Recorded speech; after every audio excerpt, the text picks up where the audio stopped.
The thing that really opened my eyes to healing and the thing that really was a huge awakening for me was being diagnosed with an autoimmune disorder when I was 17 years old.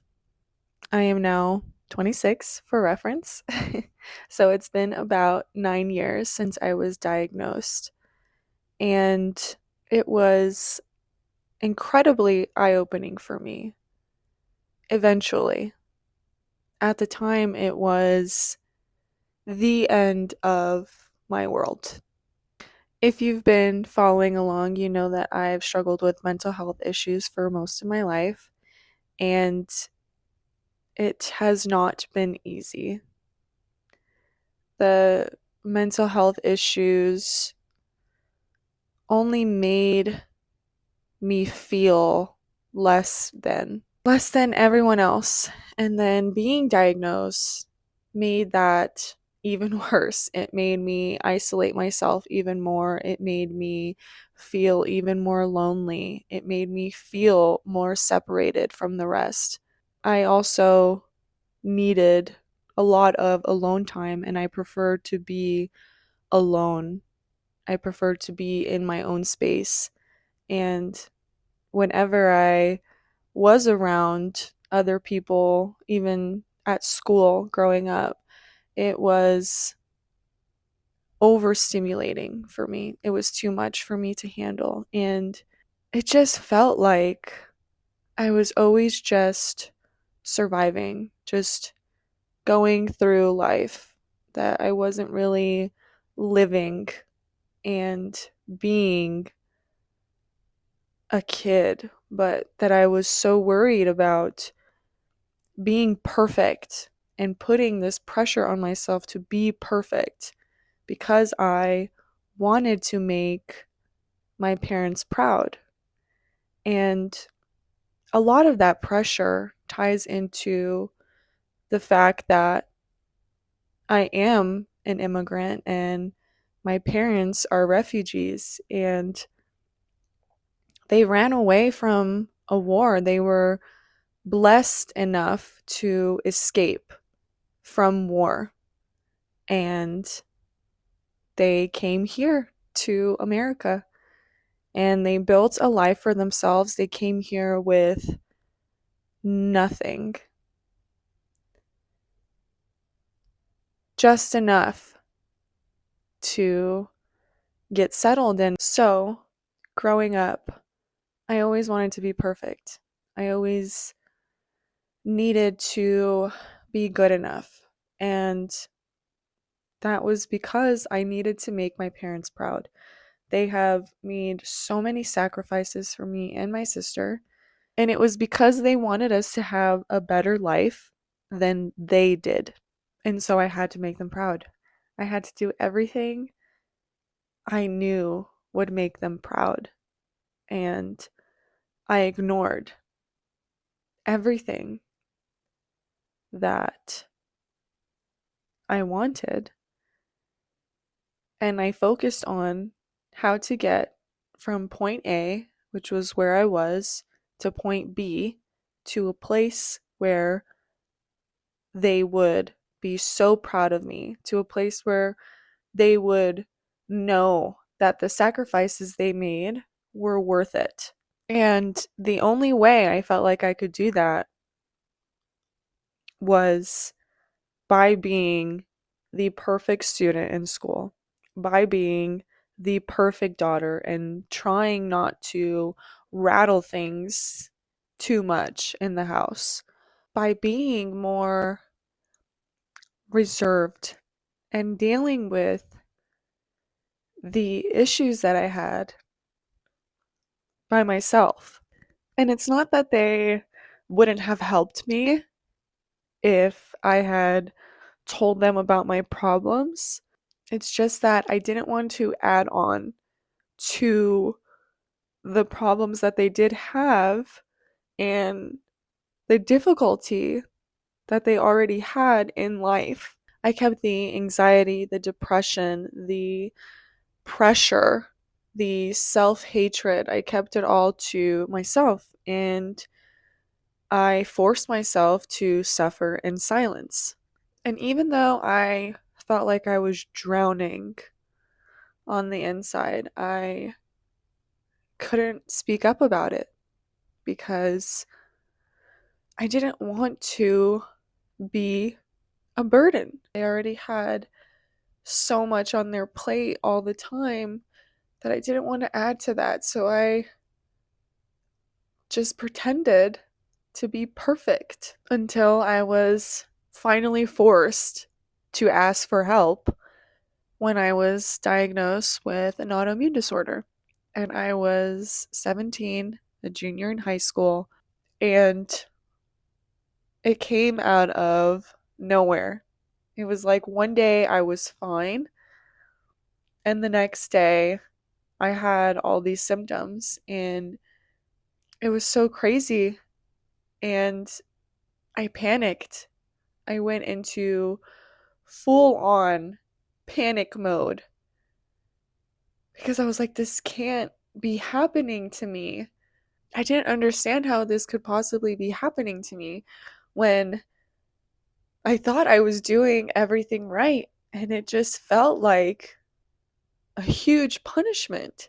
I couldn't believe that it was like blowing my cover of being perfect because now it was this huge burden on my parents, having to take me to the doctor all the time, having to spend so much money on me for the vitamins, the medications, the procedures, the this, everything. It was so much time, so much money, so much stress that they were wasting on me. And it made me feel like the biggest piece of crap because here I was this whole time. My one goal this whole time was to make them proud, to make their life easier. And my body went ahead and did the complete opposite of that and made it harder for everyone. And I was so pissed. I was so angry. I had so much anger built up inside of me. And then I got that diagnosis and I had even more anger. I had rage. I felt like I could burn the entire planet if I truly wanted to. Like I could end it all because I was so angry. And I didn't understand why that was happening to me. And it felt like my world was ending. And honestly, it did end in some ways. I couldn't be the same person anymore because things were going to change. Now I couldn't be a regular teenager because I had to think about other things. I had to think about my health and my stress. And I had to say no to so many social things, and I had to separate myself even more because nobody understood. And I couldn't put myself in the position to suffer anymore. Weekly blood tests, labs being done all the time, tests being done all the time, 50 different supplements and teas and powders and vitamins and meds from my doctor. I had 5 or 6 different medications that my doctor prescribed me that I was taking. So pale, anemic. So many things were going on with my body. And I was like, I cannot understand why this has happened to me, right? Because up until that point, I felt like I was doing everything right. So, how could that happen to me To me, the person that was at least pretending to be perfect. How could that happen to me? And so that anxiety, the depression, the pressure, the stress, the self hatred that I had only grew after my diagnosis. That separation that I felt from everyone else only grew after my diagnosis. That loneliness that I felt, it just grew. And it kept growing and growing and growing because even though I allowed my parents to help me physically to be there, I still wouldn't let them in. I still shoved it all down. And the wall that I had built became even higher, it became even stronger because there was no way I was opening up to anybody. There was no way that I was going to let anyone in to see just how fragile I was and just how close I was to breaking. And so I struggled silently. And the symptoms just kept persisting. And sometimes they would get worse. And I would get into remission where the symptoms would go away. And then I would stress and I would freak out and the symptoms would come back. And they kept coming back. And it felt like I was in this never ending cycle of just complete self hatred and depression and anxiety and stress and pressure. And I couldn't take it anymore. I could not take it anymore. I felt like I was going to completely break. Every part of me was going to break because everything pissed me off. Everything made me angry.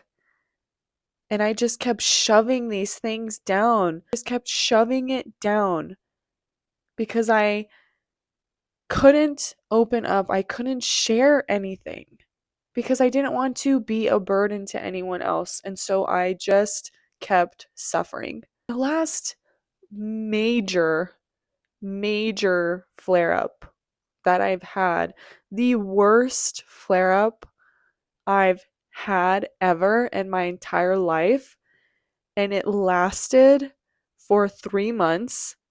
I was in the hospital, I want to say 2 times during that period, which was incredibly abnormal for me because I didn't go to the hospital for my flare ups, but this one would not stop. It didn't matter how much medication I took, it didn't matter what I did, it would not go away. It kept persisting. And it was so bad that I couldn't get up. I didn't work for 3 months. I could not get up and go down to the mailbox because doing that, it hurt. I couldn't lay on my left side when I would sleep. I was sleeping maybe 3 hours a night. I couldn't sleep because I was constantly having to wake up in the middle of the night. And I wanted to explode. I'm going to be honest, I didn't think I was going to make it. After the first month of completely struggling, I was like, this is it. I thought this is it. That everything was catching up with me and I wasn't going to make it. I was losing so much blood. I was losing so much weight. I was taking so much medication. I literally was laying on the couch all day, every day. I couldn't get up. I couldn't do anything. And I was so sure that I was going to die. And so, after struggling for 2 months, my boyfriend at the time and I, we broke up. He couldn't take that I was so sick, and I couldn't take that he wasn't showing me the support that I really needed. So we broke up, and I moved back in with my parents, and I took it day by day, and they were there to help me. I started doing things slowly. I started getting up and trying to be more active every day, and I started doing yoga, and I started writing, really writing and journaling and letting things go. And I got better. And then I said I wouldn't let myself get back to a point like that because all that pressure, all that stress, everything was just building up inside of me and my body couldn't take it anymore. So the only way that I would stop and listen is if I was forced to stop and listen. Is if I was forced and put in the position where I had no other choice but to fight and to get better. And eventually I started getting better, and I took some extra time to get my strength back up. And then I went back to work, and my boyfriend and I got back together and we started dating again and all this stuff. Anyways, I go more into detail. I have another video where I talk about my breakup story with him regardless, but we did get back together at that time and then eventually broke up again for good reasons. And I just said that I would never let myself get back to that point. And I unfortunately did get back to low points again, but not like that. That was the lowest point in my life. It was truly, truly scary to be in that position, and I just never wanted to be there again.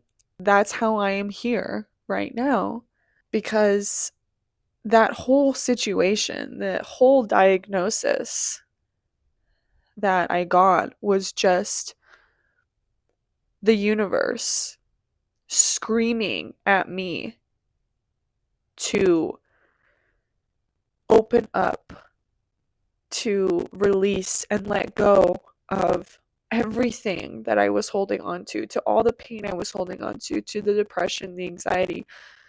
It was screaming at me to let go. And it had a hold on me until I finally decided that I had to let go. And even though my diagnosis was heartbreaking, even though it shattered me and it shattered my parents in many ways,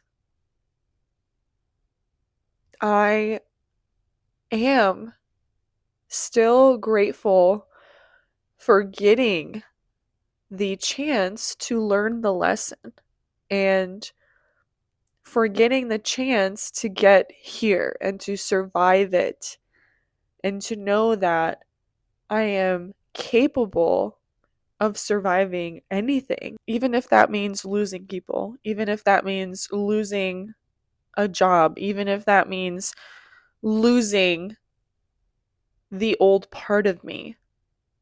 I'm okay with that because I know that I can survive it because I survived the worst thing of my life. I survived it. I made it through. And I found a strength inside of myself that I never really knew that I had. It was there all along. It was holding me. It was keeping me afloat this entire time. Because without it, without that willpower, without that strength that's been passed down to me from my ancestors, I wouldn't have made it. And sometimes I look back and I think about the person that I was and the way that I felt on the inside and the thoughts that I had. and the health issues that I struggled with.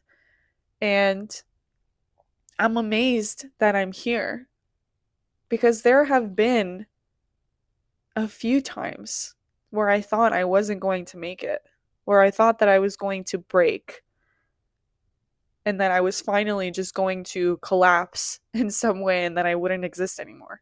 And so I detached myself from that sickness, from the illness, from the autoimmune disorder, and I stopped making it a part of who I am. I stopped letting it control my life. I started healing the parts of me that needed to be healed, and I started opening up. And don't get me wrong, it's not like crazy opening up. I'm still a little I'm still a little closed off from people, but this right here is even a huge thing for me. So, opening up a little bit more and sharing my thoughts and sharing my pain with people, because there is a lot of pain that we need to heal. And we deserve that. We deserve to heal. You can go from the lowest point in your life and you can get out of that. You can go up, right? If that's the lowest point, if you can't get any lower than that, then the only way is up. You can only go up. And I'm here to tell you that that lowest point that you have, it's here to teach you a lesson. It's here for you to finally hold yourself and pick yourself up and love yourself the way that you've always deserved to be loved. Because searching, I was searching for someone to save me. But the only person that was going to save me was myself. And all those things that I considered at the time bad, I now see were just the things that were helping me grow. They were helping me get to this point where I am right now, where I am the healthiest I've ever been in my entire life. And sometimes it doesn't really feel like it. Sometimes I feel like I'm not where I want to be, but that's okay because it'll happen in due time. It'll happen when it's meant to happen. And so all I know is that I am incredibly grateful to not be where I was before and to be here right now. And that level, that person that I used to be before, she's gone. She no longer exists. I made peace with her. I know that she just wanted love. I know that she just wanted to be heard. And I love her. I hear her. I see her. But I can't ever be her again. Thank you all so much for watching and for listening. I am truly so grateful for all the people that watch my videos and like, comment, and subscribe, and especially for the people that send me messages. I really do appreciate it all. Please do not forget to like, comment, share, and subscribe, and I will talk to you guys again very soon. Peace.